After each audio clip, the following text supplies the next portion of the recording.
Alright, here we are back in Ron's shop.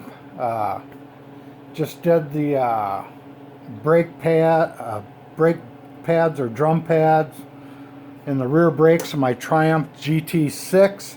Um, it's kind of a tough job. Uh, the springs are real ornery to get on, let me tell you.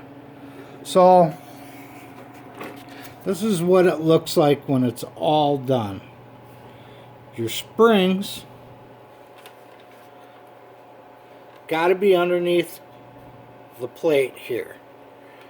Now, I've seen some guys say, oh, the bottom spring has to be inside. Well, let me tell you, if that be the case, it's almost impossible to do. And I put it right here and it works just fine. It doesn't get in the way of anything. So there's my bottom spring. There's my top spring. Now, I went by the manual. And as you can see, it shows that bottom spring goes in with the hooks facing that way. Your top spring, same way. The hooks go in top-wise. So, as far as I can tell, and it works, I already put the drum on once. Fits on good. The one thing you want to remember on this is this emergency brake bar. See it moving? I'm moving it. You want to make sure the diagram shows it goes in through this on this side, but that is not the case.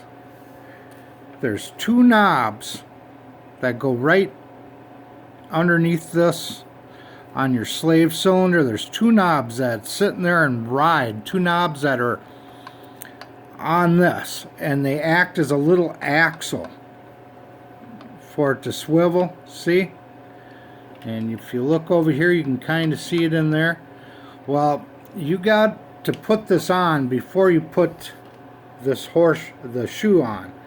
You got to put it through the inside, fit it into the two slots on your slave cylinder, and then pull it through. Then put your little lock springs on your slave cylinder and your rubber cover. So remember, that's how you do it. Now,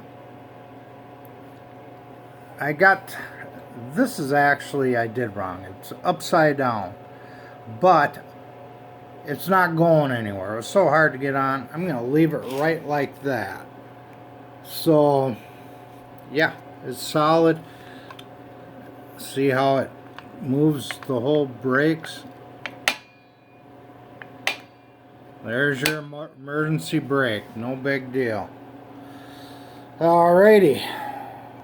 One side done. And I spent a couple hours figuring out the easiest way to get this on. And to be truthful with you, once I got these springs on, you got to leave one side of your shoe loose to get these springs on. Like you'll put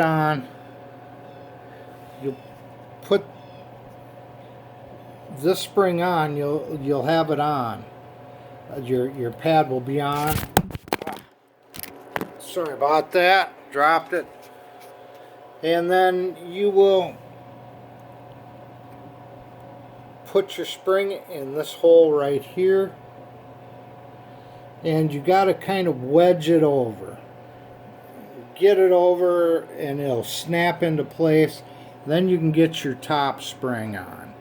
And that one too, you got to kind of bend the whole shoe over a little bit. Get your end in and then snap it over. Then you put on these retainers that hold everything down.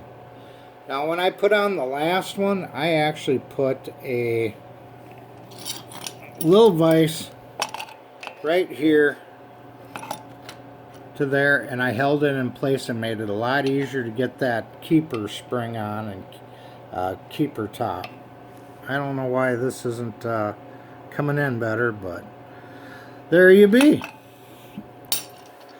It's on.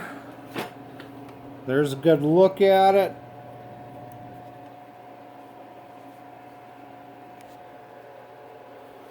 And I'm glad I've got the experience of the first one done.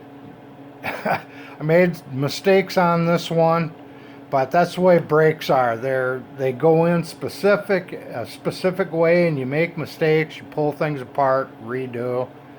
Yeah, it's a pain in the ass. It's a classic car. But it's all done. Next side will be a breeze. I know what I'm doing. All right, bye for now.